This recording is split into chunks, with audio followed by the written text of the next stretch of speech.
nuclear scare scam with Galen Winsor. Here to introduce Mr. Winsor is Pastor Ben Williams. Pastor Williams. I'm pleased to have as our guest Mr. Galen Winsor from Richland, Washington. I first heard of Galen from a tape that somebody gave to me some months ago, and I found his story to be absolutely fascinating. His story is unique, to say the least. Galen has been in 77 different cities in the last 2 years lecturing on the subject of nuclear energy. The majority of his life, the last 35 years, he spent processing plutonium from nuclear reactor sites. He has worked in the Manhattan Project facilities in Hanford, Washington, Oak Ridge National Laboratories and Nuclear Plant in Oak Ridge, Tennessee, General Electric's Midwest Fuel Recovery Plant in Morris, Illinois, General Electric's Fuel Fabrication Facility in San Jose, California, and Wilmington, North Carolina. And he's worked in every major reactor decommissioning project around this nation up to this present time. His major work in these projects has been the analytical process inventory control, which means that he was responsible for measuring and controlling the nuclear fuel inventory for these projects. Galen Winsor has few peers in the world in this area of expertise. And those few peers admittedly know and agree with the things that you'll be hearing on this tape. However, except for 2 or 3 of these experts, they've all chosen to remain silent for reasons which they only know, leaving this man then the burden of leading this lonely battle of exposing what we call the nuclear scare scam. He's without question one of the world's foremost authorities in nuclear radiation measurement, and he's recognized by members of the Atomic Energy Commissions of all the major nations of the free world. Mr. Galen Winsor.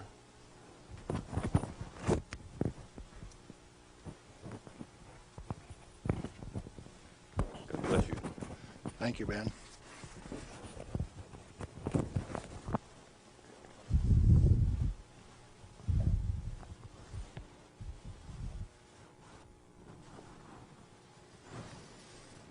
We've been considering today how best to approach this subject so that you would feel comfortable with where I am.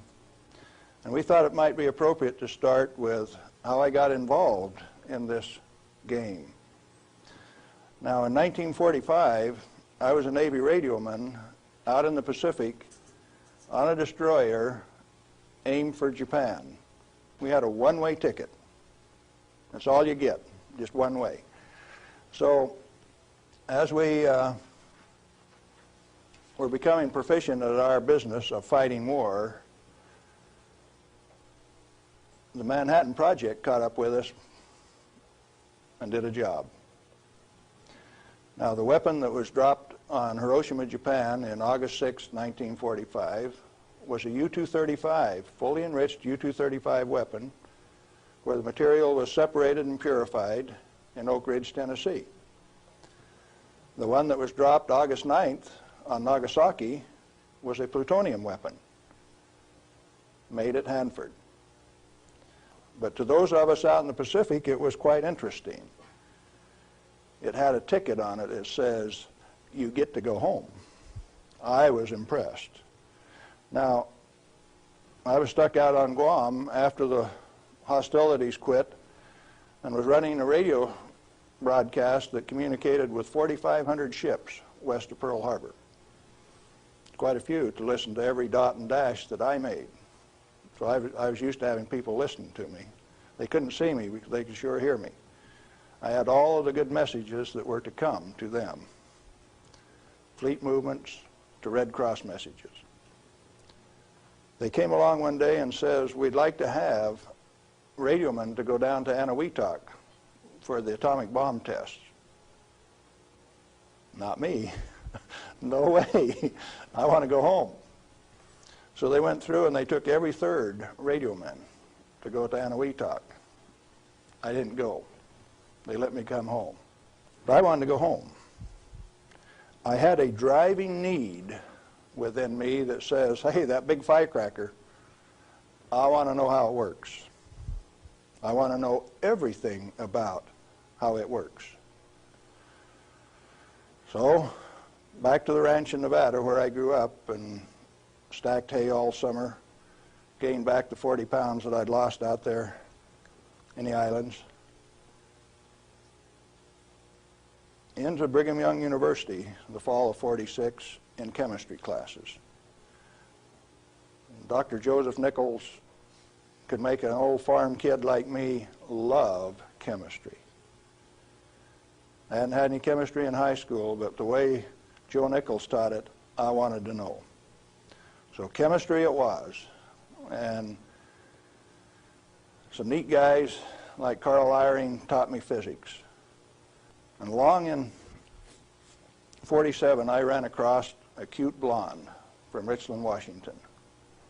Now this girl had been telephone operator for General Leslie Groves and Dr. Enrico Fermi on the Manhattan Project. She got to put through the calls to Franklin Delano Roosevelt for these guys. So she talked personally to FDR. And she told me some of the stories like you've never heard. She says, oh, in those canyons, great things are done. This cowboy from Nevada couldn't even imagine what she was talking about. Well, in 1947, after we were married, I ran until she caught me. But I wasn't going to get married anyway. I wanted to get my education. I had to get on with this thing. And so we went to Richland, Washington for the first time in September of 1947. I saw that those buildings she was talking about were there. 1,000 feet long, 11 stories high, 5 of them below ground. Tremendous things. And people all over. Camp Hanford in those days was a whole army camp just there to secure that place, to provide security.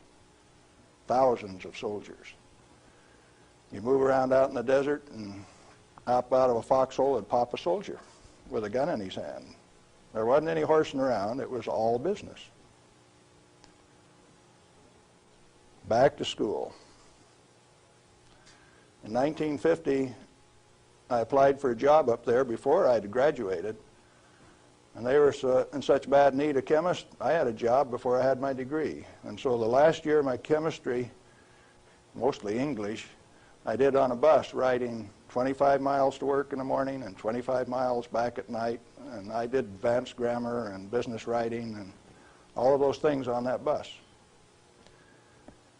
But in September 1950, I got into this thing called plutonium processing when we did it barehanded, without instruments, without coveralls.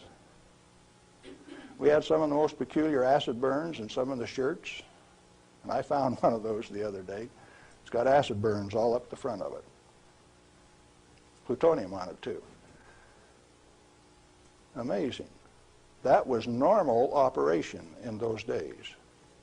We ran those facilities and we ran them so well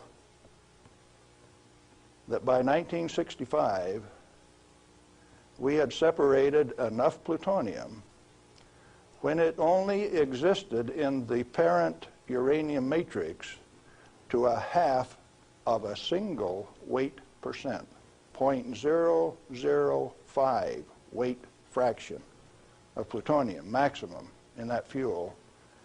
And we processed enough tons of uranium to recover enough plutonium by 1965 to meet the weapons needs of this country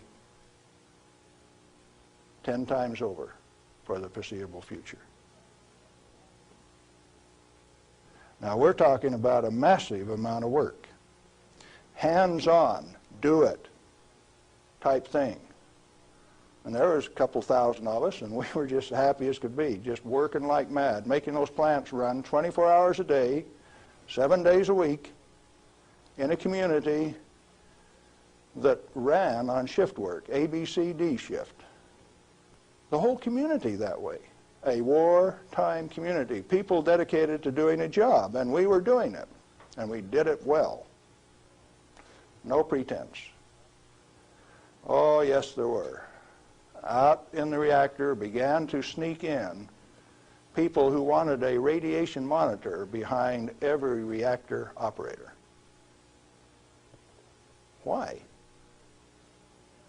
We know how to make these things run. When we got a metal fuel element stuck and it fell down on the trampoline back of the reactor, we'd go in with our feet and kick it off into the pool, smoking, burning.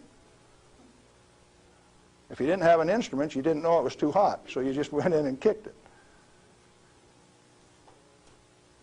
Finally, along came a rule maker that says, thou shalt not do that. You'll get burned. Oh, I didn't get burned when I did it last week. But you exceeded the limit. Well, where did this limit come from? Turns out that in 1934, the International Commission on Radiation Protection fabricated a limit for X-rays. It was no longer permissible to be burned by them, erythema, reddening of the skin. You now had to keep a limit called 0.2 of an hour per day. How much is that?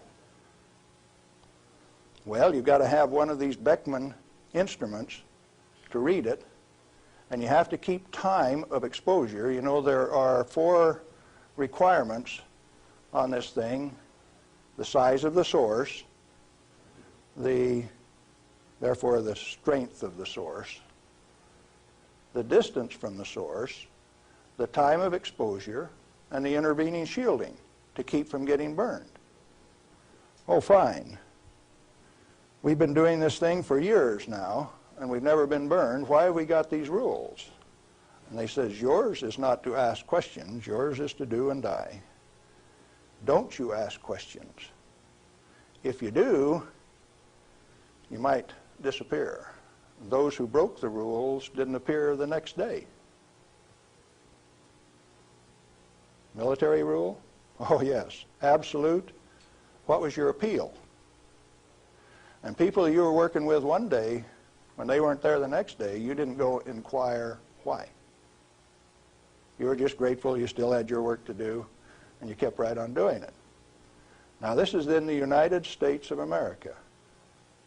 Well, in 1960, we found out that the materials that we were working with, the thing that we called high-level waste, that if you waited 3 years, these million-gallon tanks that high-level waste went into boiled off 15,000 gallons of water a day. Fairly hot? Oh, yes. This material that if it ever broke a line would seal itself off in the ground within a foot, make its own glass. It wasn't going to go anyplace. We did that a time or two, accidentally, of course. And so we started packaging this cesium-137 in casks and railroad cars like that and shipping it to Oak Ridge, Tennessee. And they'd take it out and make it into a barium titanate and press it into a pellet, and those things were so hot that they actually glowed in the dark from the infrared heat. Now, thermoionic conversions came along at this time, so you hooked these little heat sources up to thermionic converters and you took electricity out this side. No moving parts. These things went into the SNAP program. And these early SNAP power generators are what powered the underwater transmitters for our nuclear navy. We've got a regular road map under the sea. All you got to do is have an instrument that knows how to find it, and then you've got eyes on a submarine. You didn't know that, did you? The power from it came from this material that they now call waste. We processed that stuff and packaged it outside at Hanford. Well, we had rules that said 3R per year is your allowable exposure, that amount of gamma energy that will expose a film pack. But that was for the people that didn't know. We weren't about to follow those rules. We just went ahead and did the job. They send around an investigation slip that says your dosimeter was overexposed 2 weeks ago. What did you do? And they had a cute little form on it that says accidentally exposed to light, and that was the one I always used to check. Because it's the same amount of light. You know, if you get gamma through the film pack, it's the same amount of light as you get when you click the lens on a camera. They wanted to limit us to that. And one day we looked up, and they had limited us to that amount of exposure. Then the fun part of the game begins. You say, who limited us to that? Are they powerful? Yeah, they control the purse strings. They live by the golden rule. Them that's got the gold makes the rules. If you like your work, you keep the rules. If you don't keep the rules, you disappear. Sure enough, some of us disappeared. Some of my friends gone. Where'd they go? I don't know. Well, 2 years ago, I started traveling for American Opinion Speakers Bureau, and one of the documents that they had was Major Jordan's diary. A story of shipping the technology and the material that was developed at Hanford in 1944 directly to Russia on U.S. Air Force planes out through Great Falls, Montana, Fairbanks, Alaska, under the auspices of one Harry Hopkins, and with the at least tacit approval of Franklin Delano Roosevelt. Now what are you going to do? That thing that we had been doing and feeling so good about had been shared at no expense with Russia. You go back and you check the record and you find Russia did not develop their own nuclear atomic weapon until 1949, even when we supplied them the material and the knowledge. 4 years after we touched them off at Hiroshima and Nagasaki.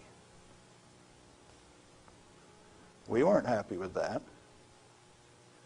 We were just happy doing our job.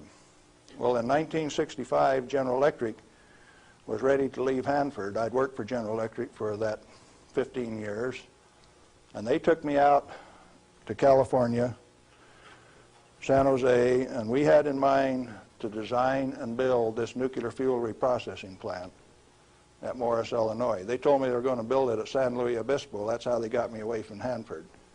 But that was just to get me away from Hanford. I got to design the sampling analytical system for this plant. The sample cell was the hydraulic heart of this place. I got to dictate where they put the columns, how high the columns were in relation to my sample cell. One man standing in front of a lead glass window could sample any liquid stream in that whole plant. It took crews of men at Hanford to do the same thing. I wasn't happy with that, so I built an efficient system. I got to design that. I got to build it. Conceptual design, detailed design, build it, operationally test it. And in 1973, they says, forget it, friends, you don't get to run it. We had 170 tons, metric tons of spent fuel stored in the basin. And the then President of the United States, do you remember who it was? Jerry Ford. Says, friends, no way, you don't get to run it. That's when I started to kick over the traces. Up to that point of time, I thoroughly enjoyed my work. I had no limitations, practical limitations. I had all the money to spend. I was in charge of the design effort. I built it the way that I wanted to because it was technically correct. All I had to do was check with engineers and make sure that it was right. And all of a sudden I was told, you must reduce your limits of exposure by a factor of 10. I says, I won't do it. First thing you know, you got the word that says, oh, yes, you will. I says, no way. Well, that's when the rebel, Galen Winsor, started to show up. And when I found out that by management conference I couldn't get to these guys, I figured out another way. Now, in this plant is a beautiful pool. It's got a place to store spent fuel bundles till it won't stop. 660,000 gallons of water, demineralized, just as clear and pretty as it can be. Heated to 100 degrees Fahrenheit when the outside temperatures are minus 20, wind chill factors down to a minus 60, and I found out that I could swim in that rascal. You turn off the lights at night and it had a light blue Cherenkov effect. And this kid from Nevada that never could pass up a warm swimming hole used to go swimming in that pool. There wasn't anybody that had the nerve to swim with me, but since I was manager of safety and analytical service at this plant, it was mine to use. Oh boy. I found out that I could do that. I showed some financial types one time that I could stir that pool with my bare hand and check out through the same radiation monitors they did without triggering it. GE didn't like it. I got a letter from him that says, "Thou shalt not tell financial types that you can swim in the pool, that you can stir it with your hand, because if they find that out, they will steal the inventory. They will know that the inventory can be stolen." Oh, is that a valuable inventory? The same material that's labeled high-level waste by our current government, our current Congress. Now, plutonium is an interesting chemical element. It is created in a nuclear reactor. The Manhattan Project built 8 of these reactors at Hanford. The first one took 12 months from sagebrush to nuclear steam to build, and it had never been done in that size before. How could they do that? Why did they do it? To create this element called plutonium. Plutonium has been assessed as being the most hazardous material on Earth. Now, from the standpoint that you can make an atomic weapon out of it, yes, it is quite hazardous, because a piece of it that big, 2.5 kilograms, that's only 5 pounds,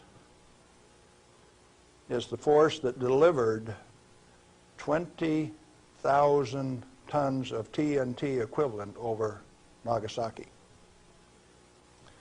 Indeed, it is hazardous. The one over Hiroshima that had fully enriched U-235 in it was 5 times as big. So plutonium is more dangerous than U-235, is it not? By a factor of 5. It takes 5 times as much U-235 as it does plutonium. Therefore, it is the most hazardous thing. Enter the great pretenders. They said that 5 grams of plutonium, properly distributed over the face of the Earth, would kill everybody on Earth. Now, if you can only get one 20-kiloton weapon to go on 2,500 grams, how's 5 grams going to kill everybody on Earth? Early on, I had a fear that said, if there is this much fissile material, that can undergo a chain reaction, we called it in the beginning, then if you set a match to it, all the fissile material in the world is just going to keep right on going. Totally unfounded fear.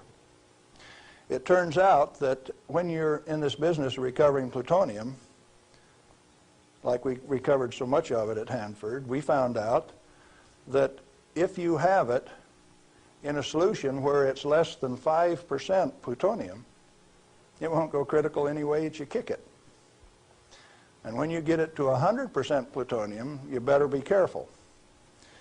Because if you put it in more than a 5-inch diameter cylinder, you're playing with fire. You can undergo what is known as an uncontrolled criticality, accidental criticality. The air turns blue. If the cylinder is sealed, it will explode from steam pressure. And that steam pressure builds up in a millisecond, which is about that long. No, you don't horse with it.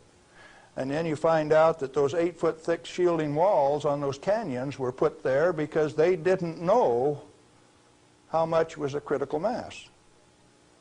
They says, if we make a mistake, we don't want to die, so we will provide the shielding. And so the shielding thing started for no other reason than they didn't know what was a critical mass. Well, through the years, we got pretty good at telling what a critical mass was. And I have worked in a plant where I had half a critical mass in this hand, barehanded, dressed in street clothes, half in this hand, wearing a lab coat, and I'd put this half in a pocket on this side and this half in a pocket on this side and walk down the hall. If those two ever got together, there would be a blue flash. They never got together because I was in between them. And we do that every day. And each half had to meet definite dimension characteristics. And so we'd take them down and pass them one half at a time, and they'd measure it and say, yeah, that one will pass. And then we'd pass them the other half, and that one will pass too. But they were carefully put in separate bird cages so they couldn't get together accidentally. Well, those of us who worked with it enjoyed it. We knew what we were doing. We worked at it. When the President of the United States decided not to operate that fuel reprocessing plant, I started scrambling to find out what was going on. Many things had been done in the name of health and safety. Don't get burned. You got to have a safety record.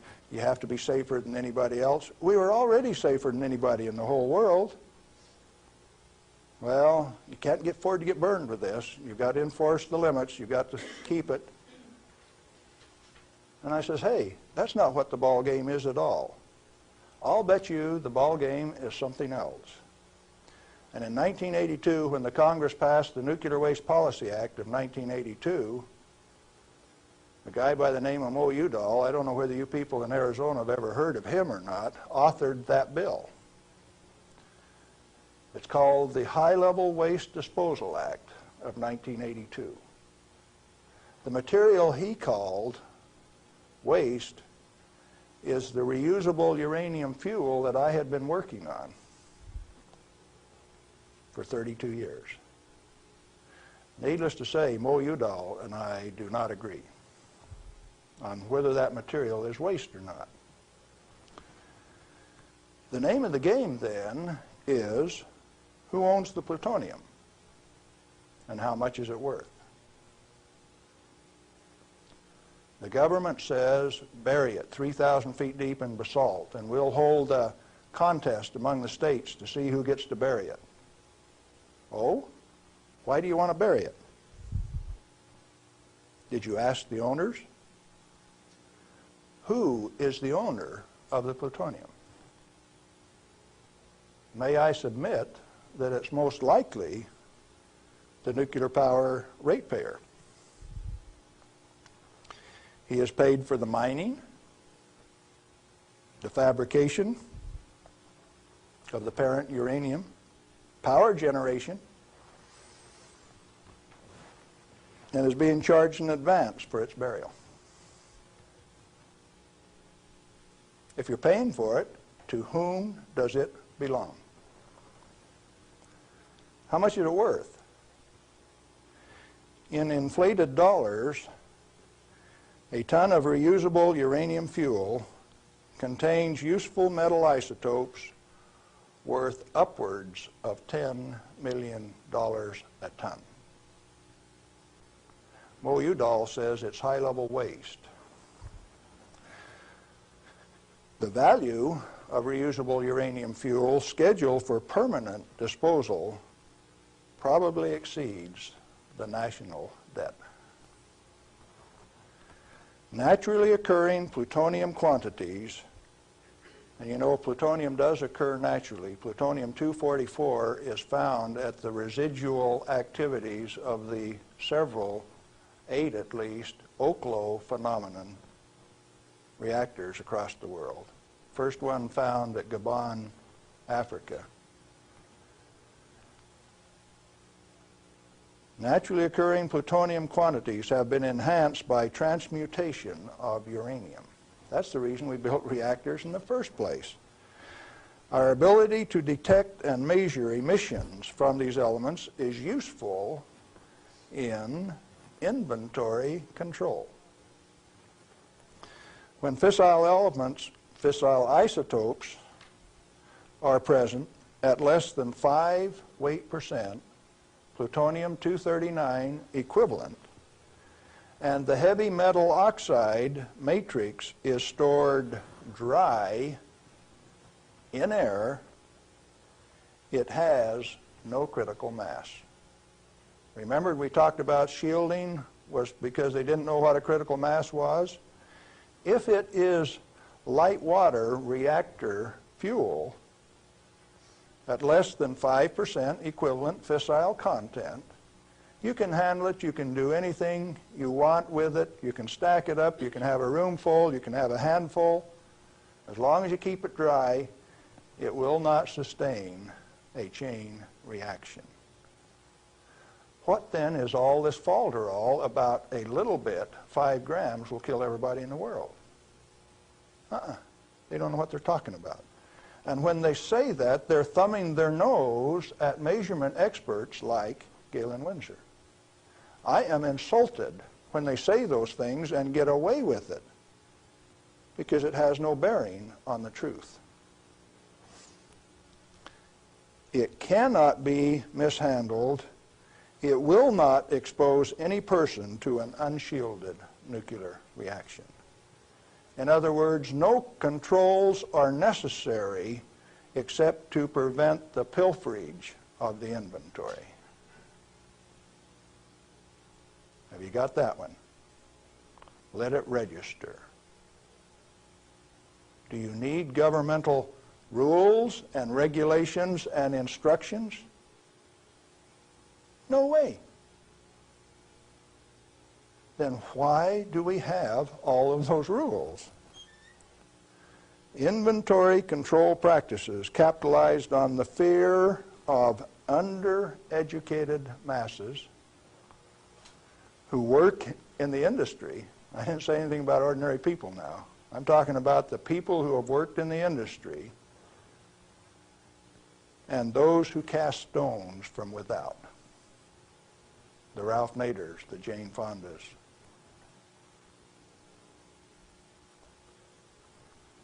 Now, it doesn't take you much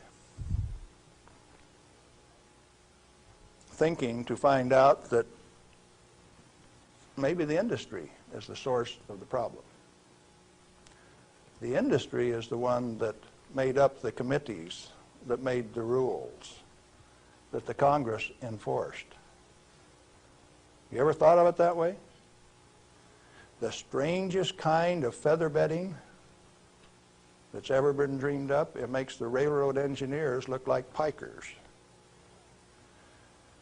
The only amounts of fissile process materials that are of health concern to the handlers are those that can accidentally cause an unshielded nuclear chain reaction, or that will cause erythema from the shortest wavelength, highest frequency, and therefore the most easily shielded ultraviolet light emissions of the electromagnetic spectrum. Big words. Let's see what they mean. The emissions from uranium, plutonium, cesium, all of those things are only important if you assemble an amount that if you get this amount and this amount together, it can go critical. You can get a blue flash and therefore get burned. And that's happened 34 times in the business, and 8 men have died as a result of that. Accidental criticality. Documented in Los Alamos document 3611, if you want to check the source. Or if you've got enough of it together that it's giving off ultraviolet light of this particular wavelength and frequency without any intervening shielding, enough to burn you, sunburn you, erythema, reddening of the skin. If it's less than that, if the effect is less than that, then what is the problem?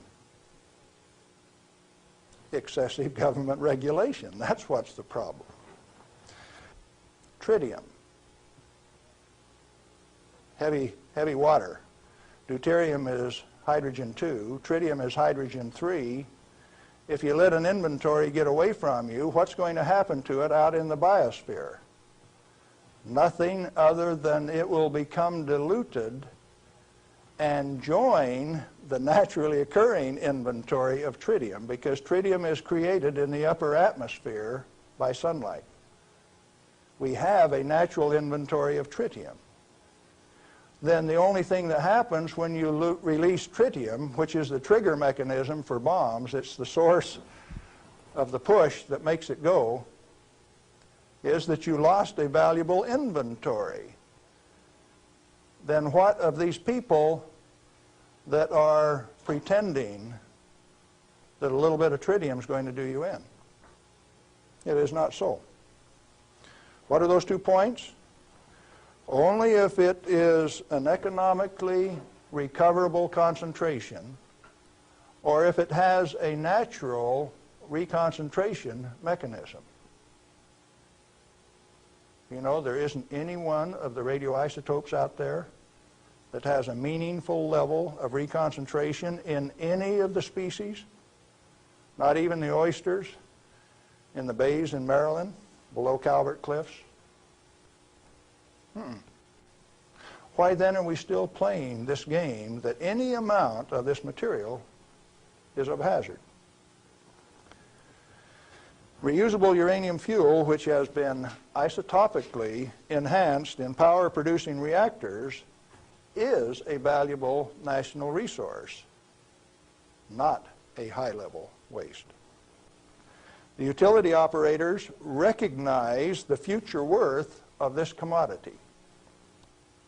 Mo Udall, in that Nuclear Waste Policy Act of 1982, imposed a tribute of $1 per kilowatt hour, $1 per megawatt hour on all electricity produced in a nuclear plant, so that they can research and develop methods to throw it away.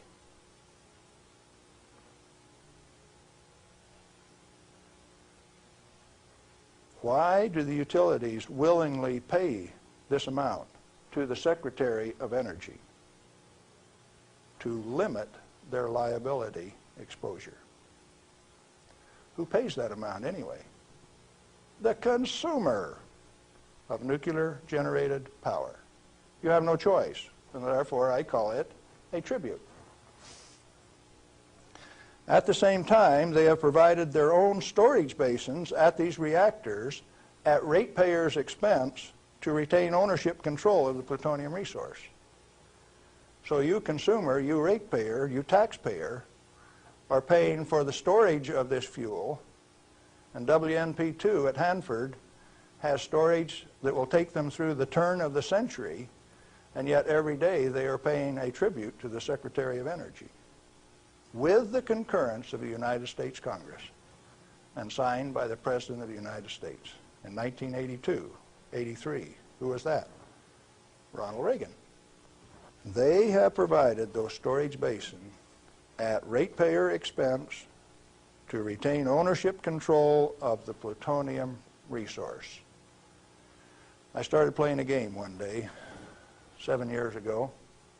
I says, okay, Portland General Electric, you've got the Trojan reactor, you've got a storage basin problem, I'm going to make you an offer. I made them an offer that says, I will take all of your spent fuel, FOB your basin, if you will give it to me. In other words, I will take it off your hands at no expense to you. I will ship it, I will store it, I will do everything that needs to be done to that fuel. And you know what they told me? Can I quote them? Go to hell, Galen Winsor. We value it more valuable than platinum or gold. We're going to play the plutonium futures ourselves. Now, where did I learn that the name of the game is who owns the plutonium and how much is it worth? The first plutonium I saw was in a glass tube on the newsreel when I got back from the Pacific in 1946. And that they had in a glass test tube, they said, was worth $500,000. Certainly they had less than 5 grams of plutonium in that tube. That's pretty expensive stuff. And so for the show, they put a pot underneath it in case they dropped it. They said, we don't want to have to pick it up out of the rug.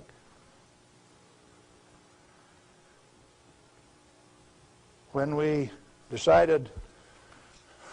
was decided for us not to operate this plant, plutonium was guaranteed on buyback by the federal government at $43 a gram. That's quite a price drop, don't you think? When that price guarantee went away in October of 1971, the price of plutonium became $10 a gram. It steadily went down to where its present worth on the market is a minus $2 a gram per year. That's what it costs you to hold on to a plutonium inventory on a material that has been declared worthless by the utility owners and rubber stamped by the Congress of the United States, and they're spending billions of dollars digging holes in ordinary rock so that they can throw it away, dispose of it. Okay, what are you going to do with it? Reusable uranium fuel may be properly stored in air-cooled, dry storage in a cost-effective manner. Nuchem in Germany offers this immediate and long-term option as a necessary and safe step prior to reprocessing. They're doing it in Europe. At least 4 regionally located facilities are available in the United States where this concept can be used right now. Barnwell Nuclear Fuel Plant in South Carolina, Midwest Fuel Recovery Plant in Morris, Illinois, this one, Nuclear Fuel Services in upstate New York, and Redox Processing Plant at Hanford, Washington. These fully shielded, already radioactively contaminated storage areas have secure, limited access. All have been operated under processing conditions of 10 CFR 50, and the MFRP has a 10 CFR 70 storage license, the only licensed storage facility away from a reactor in the United States. It singly, all by itself, is capable of storing all of the reusable uranium fuel that needs to be moved away from power reactors for the remainder of this century. We had that storage designed in 1975. Had the approval of the design.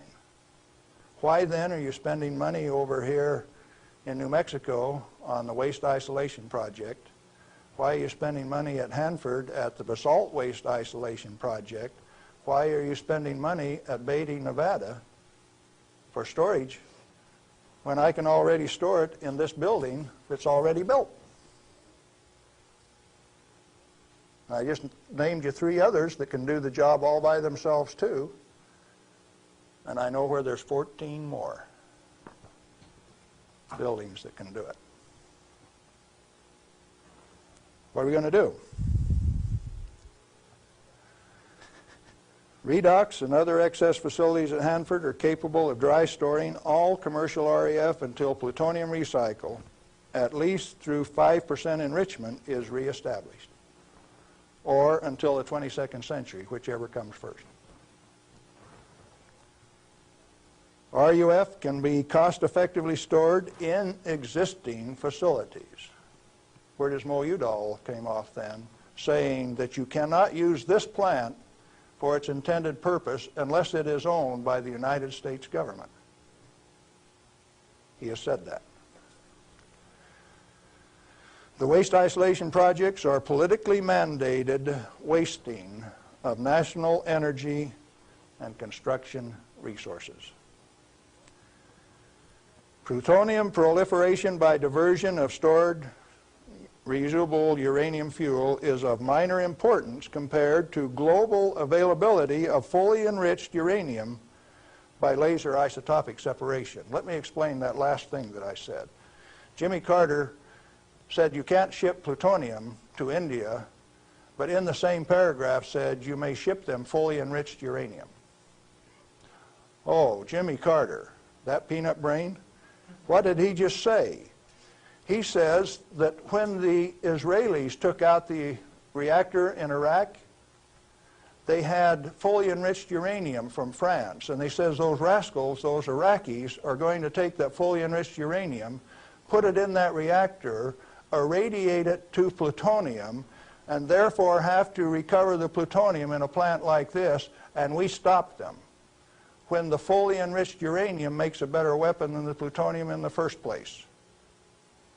Now, when the President of the United States says things like that, and when the press gives it credibility, I get insulted. And right after I get insulted, I get angry. And I've been angry for quite a while now. And finally, one day, I said, my own personal security is not important. I think I'll go tell this tale. All I want is to tell my story. The commodity that I communicate is called truth.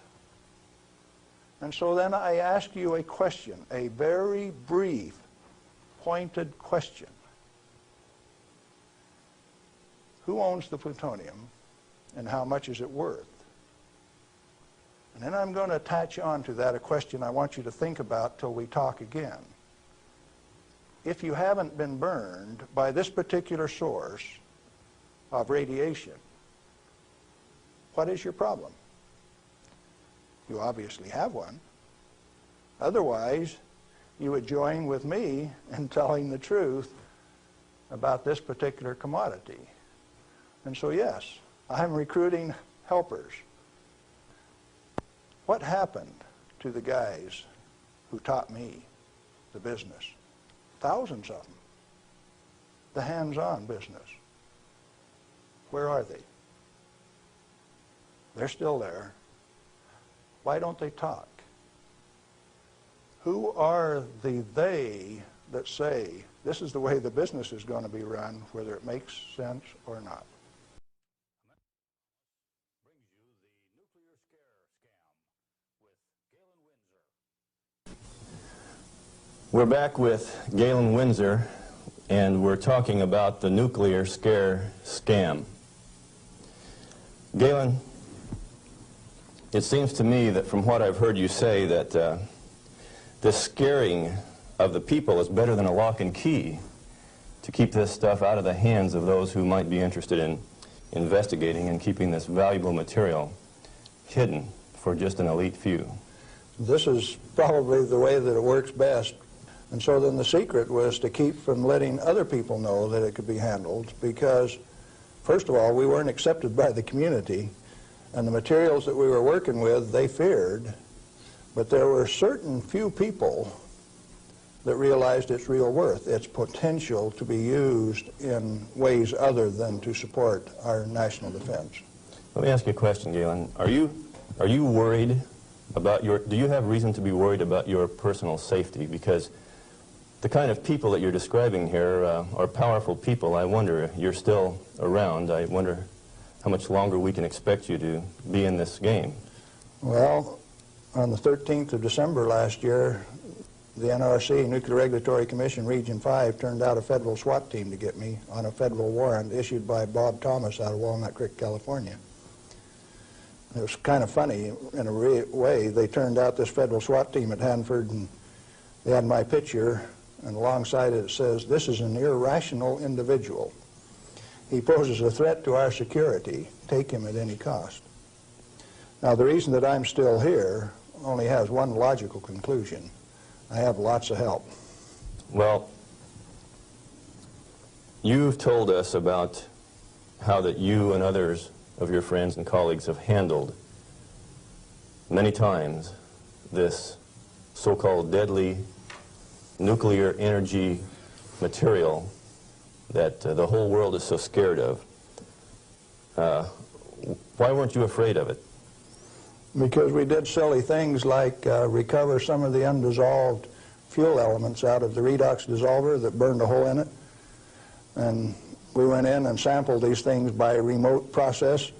We got it out into our hands and found out that we could walk around the lab with them barehanded and they wouldn't hurt us. And we were standing there in the lab tossing them back and forth. Uranium metal that wouldn't dissolve in the boiling nitric acid. Well, if you find out that you can play with it, and it was only 90 days since that thing came out of the reactor and it doesn't burn you, why should you be afraid of it? So in other words, you're telling me that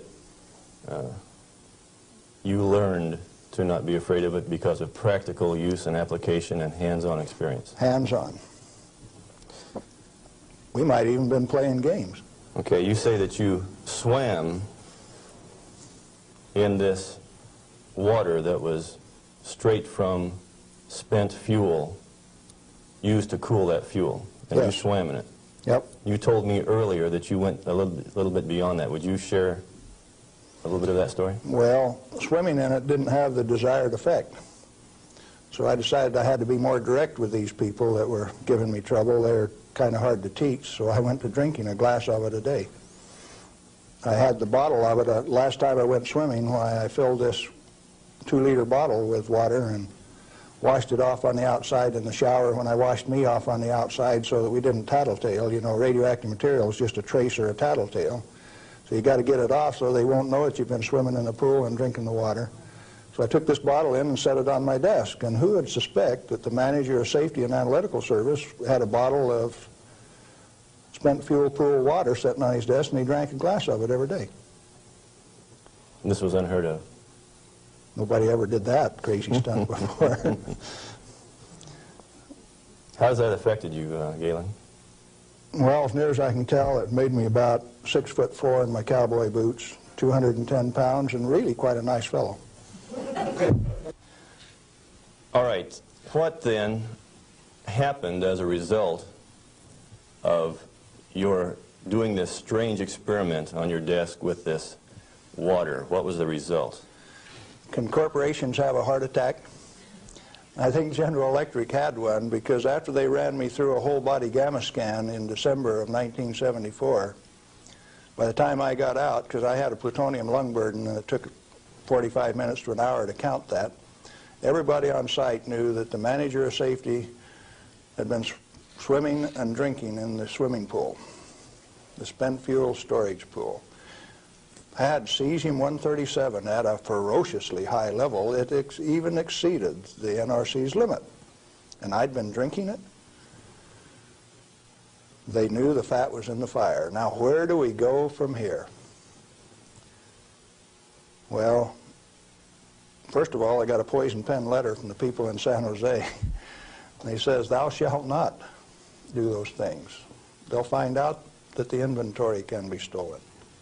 Well, that didn't sit very well with this cowboy, because nobody tells me what to do, particularly when what I do is right and hasn't harmed me. Who are they to tell me what I want to do? It just didn't sit very well. I was going to do something about that. What was your motive in this? Correct information. As an expert in the measuring system, why, it was very obvious that I knew the parameters of inventory control, the disintegration rate of each of these isotopes, how to measure them. That's how we regulated our inventory. And to have these rascals come along and start playing games with the information that I was very expert in, that I had designed the analytical system for this plant around, disturbed me a little bit. No, it made me fighting mad, and I got angry. And I have to admit, in retrospect, that for the next 5, 6 years, I was more than angry. I was hard to live with. Just ask my wife. Well, in your estimation, then, how dangerous is a nuclear reactor plant? A nuclear reactor plant is just a way to boil water that's the cleanest, neatest, most economical way to boil water that you've ever seen. And so, in my estimation, nuclear reactors ought to be insured under the same insurance policy as any other steam boiler plant, power generating plant. And to have special consideration under the Price-Anderson Act means that the insurance industry has already paid off the Congress so that they can have a ripoff, charging ever and higher insurance premiums, total coverage much, much greater for a non-existent risk. What a racket. Can a nuclear plant explode? Only like any other steam plant. Like Laughlin, Nevada had a steam explosion. It's a coal-fired plant, but 6 men were killed there last year.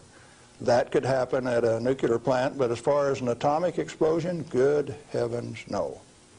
No way. What kind of accidents can actually happen at a nuclear reactor generator plant?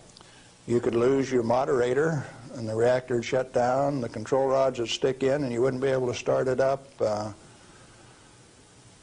You might do several things that would invalidate some of the safety controls. For instance, an emergency core cooling system. The only reason they put ECCS on a reactor is to destroy it. When you start these big babies up, because they're so big, you only warm them up 50 degrees an hour. And they say, we got an emergency, throw the emergency core cooling system on like they did at 3 Mile Island 2, and you're going to thermally shock that big machine and ruin it so it can never be used again. Let's talk about 3 Mile Island. What really happened there? We've heard all kinds of stories about meltdown, and they made movies on it that this meltdown could melt right through the earth, clear through to China, and we've seen a lot of scare stories. What really happened at 3 Mile Island? Do you know what really happened there? Yes, I do. I followed that one very closely. In fact, I know the guys personally who wrote the script for China Syndrome and also wrote the script for the 3 Mile Island fiasco. Dale Breidenbaugh, Dick Hubbard, and Greg Miner, who used to work with me at General Electric, are the MBH associates that wrote that China Syndrome script. And not only that, remember that was the time China Syndrome came out, Jane Fonda starring. 14 months ahead of the TMI-2 accident, it was predicted in writing in New York State that that accident would happen 1 year from the date that that 3 Mile Island 2 reactor started up. It started up in March 1978, and it went down March 28, 1979, right on the day, 1 year anniversary. In other words, with 14 months advance notice, the industry still went along with the sham. Nothing happened there except that the owner, the operator, and the regulators conspired to turn it off. What melted? The top of the fuel rods, the third time that the core got uncovered, due to internal pressure, blew the top off some of those rods. They've got Inconel springs in them to keep the pellets, fuel pellets, from vibrating when it's running. Those things are under compression, and when they reduced the outside pressure and the fuel rods were still hot, it blew the top off some of those fuel rods. The fuel rods in TMI-2 are internally pressurized to about 1200 psi with helium gas so that they don't reverse dent when they're hot and running for 5 years. And when they drop the outside pressure, why, that internal pressure with those hot rods blew the side out of some of those rods at the top. But melting, the fuel is already an oxide ceramic. It is a pellet. It's been pressed into a ceramic. When you pick it up and feel it, it feels like metal. It's pressed so very, very tight, hard. And so, no, the fuel didn't melt. The China Syndrome is a scriptwriter's fantasy. Right here, I ought to tell a story, I guess. See, I spent 3 weeks on the island in March of 1981, the 2-year anniversary of this particular, quote, accident. And Tom Hall, who stood alongside Enrico Fermi when they pulled the control rods on 100B in October 1944 at Hanford, and I were delegated to go to the island and find out what happened, and so we did. We went over all of the records and everything else, and there, as we could tell from performance records, 51 thermocouples, for instance, only one of which went over 1,000 degrees Fahrenheit. The center line temperature of those rods when they're running is 4,032 degrees Fahrenheit. And so They say things like over 50% of the core was greater than 4,000 degrees. Yes, it was. If it wasn't running at 100% power.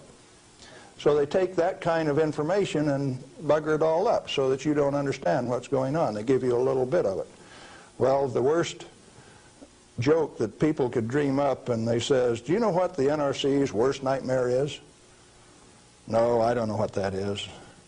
Galen Winsor and Tom Hall in the TMI-2 control room for an hour by themselves. You know why people that know laugh? These crazy guys from Hanford would have started that baby up and showed that it would run. We'd have started it up, and they were afraid of us. So there was no accident at 3 Mile Island? No, they did it on purpose. Shut it down. Very interesting. Can nuclear radiation cause mutation in people and animals? If a cell gets too much radiation, it dies. And so if it is a sperm or an ovocyte, why, they die. They don't reproduce, and there are no mutations. I think the good Lord built that safety factor in. So you're saying that mutation in future generations is an unfounded fear? Yes, and the studies of the people at Hiroshima and Nagasaki have borne that out. Those people do not have that. Now, they showed the immediate effects of too much radiation. The women who were pregnant showed, the embryo showed the effects of very similar to rubella, measles. Some deformity, certainly, from that radiation insult. But that's not the kind of mutation that's going to go on to the next generation. Galen, what and where are these burial sites, and what's in them for this so-called nuclear waste? I've been hearing stories about stainless steel containers buried in concrete under the ocean, boiling for over 2,000 years. That sounds like a real story. Let me start out by saying there are no nuclear waste, only materials created in a reactor to be recovered and used beneficially. Now, high-level waste is radioactive and self-heating. And so fuel, reusable uranium fuel, fits that definition. But if you disregard its intrinsic worth, why then, yeah, it would fit the definition of high-level waste.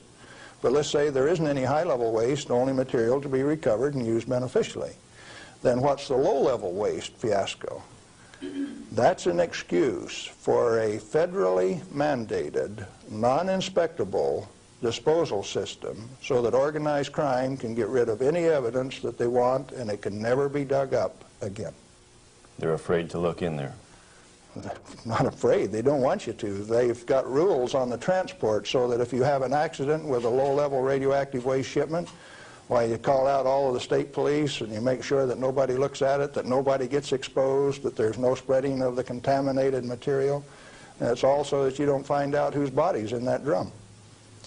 The situation got so bad that the smell of human flesh was so great that they made it so that you could ship animal biological waste in refrigerated vans so that it wouldn't stink up before you got it buried. What is then in these low-level or high-level or whatever containers under the ocean? Nothing. But if you see, they were one time dropping barrels of radioactive waste off barges in the ocean. Do you know what was in them? Not high-level self-heating radioactive waste. Probably had a few bodies and a few guns and a few knives and a few evidences in them too. If you drop them in the ocean, they are truly disposed of. So you know there's an international trade in that right now? You can't do it in the United States, so they transship it across the ocean to South Africa, and they can bury it offshore. So what is in those drums? Well, that's what you're telling me then, that I needn't worry about boiling drums under the ocean for 2,000 years. No, no way. Thank you. I'm glad to know that. Well, one more question, Galen. What do you feel like a good portion of these men in Congress know this already? I know they do. I went there 4 years ago and sat down with the Senate legal staff and told them my hour-and-a-half long sad story, and Sam Bollinger, one of the lawyers, stood up and he says, "Galen, if I understand you right, why, you want us to have President Reagan snap his finger and make this thing come up straight." And I says, "Hey, Sam, terrific. Go ahead and do it." He didn't take that challenge. He says, "No, I'll tell you what, Galen, industry likes it the way that it is." I said, "Sam, you really know how to hurt a guy." And he says, "Well, if we change it, what are we going to do for an encore?" Yeah, they're fully aware that this thing goes on as far up as the President of the United States. It's the way that industry wants it. The industry is its own problem then. So the question is then, what is the industry?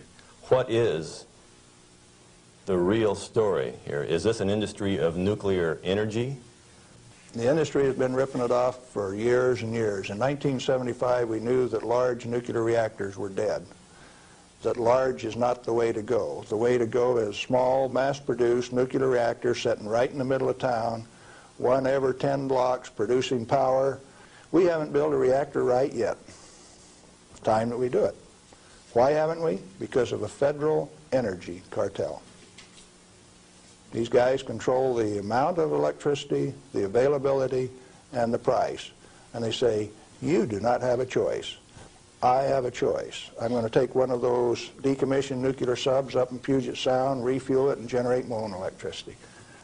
Save the government $5 million because that's what they want to throw them away.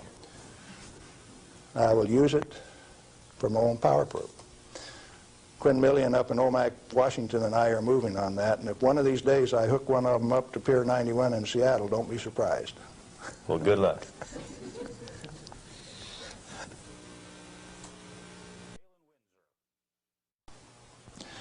I'm Galen Winsor, and I thought I'd share a few hands-on practical things that have to do with this nuclear scare scam. Now, you've heard that gamma energy, the kind of energy that comes off a rock like this, is the most penetrating, most damaging of all radiation. And not only that, here is uranium, the parent of radon, and they say if you can measure, detect radon in a home, then it's bad. If you exceed the EPA's limit, it's reason to run you out of your home. Spend $13,000 like they did with Stanley Watrous' house in Pennsylvania the other day to get rid of the radon, to ventilate it out through. Ridiculous. Let's take them one at a time. This is a rock that I picked up in Natarita, Colorado. 16 weight % uranium. High-grade uranium. Hot. I read a thing the other day that says they had high-grade uranium, and lo and behold, it's too hot to transport, so they had to bury it on site. Oh, wonderful. Let's talk a little bit about radiation. If we can, yeah, are we picking up? If you put the probe right there, the meter goes off scale, and you can hear it, all right? Hot. Radiation, gamma radiation, is the most penetrating of all radiation. Oh, is it? All it's got between the rock and the probe is my hand. Doesn't count so pretty much, does it? Or if I put the rock behind me?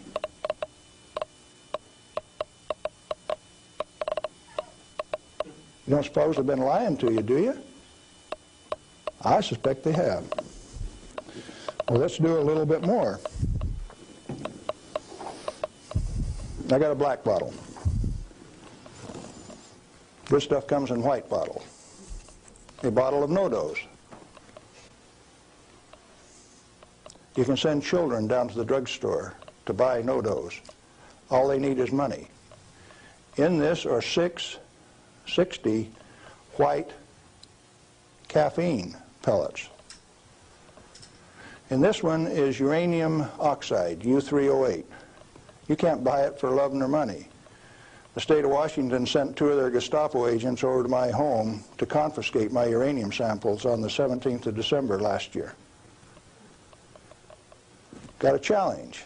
I'd like to have somebody in the room volunteer to take all of this bottle or all of this bottle.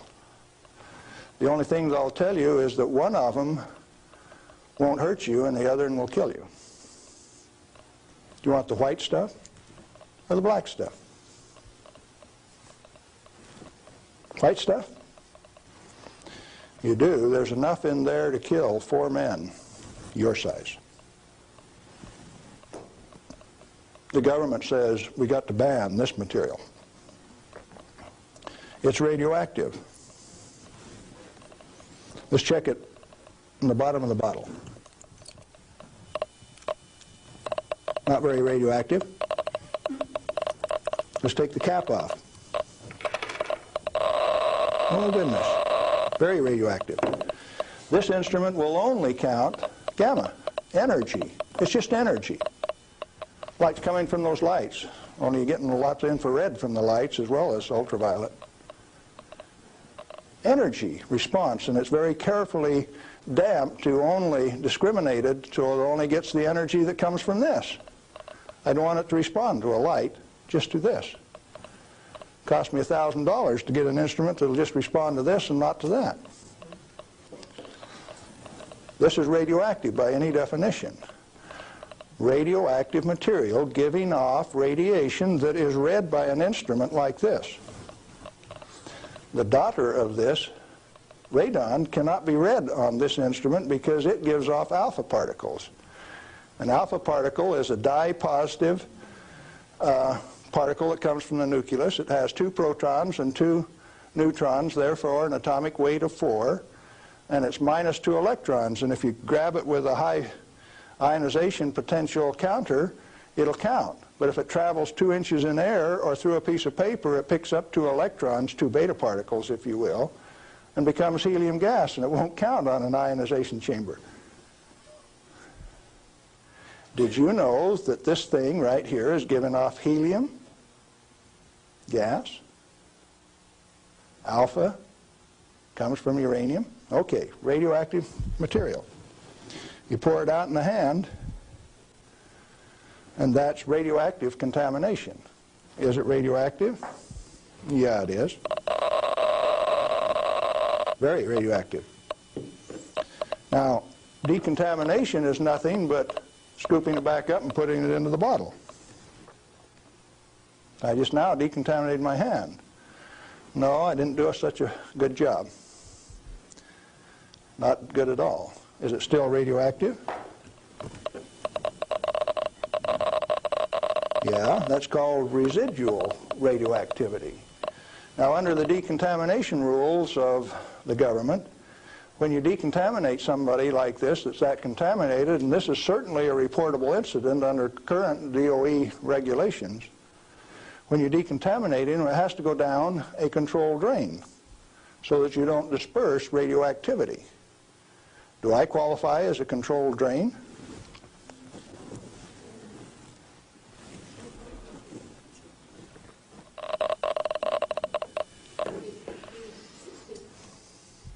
That material that I just ate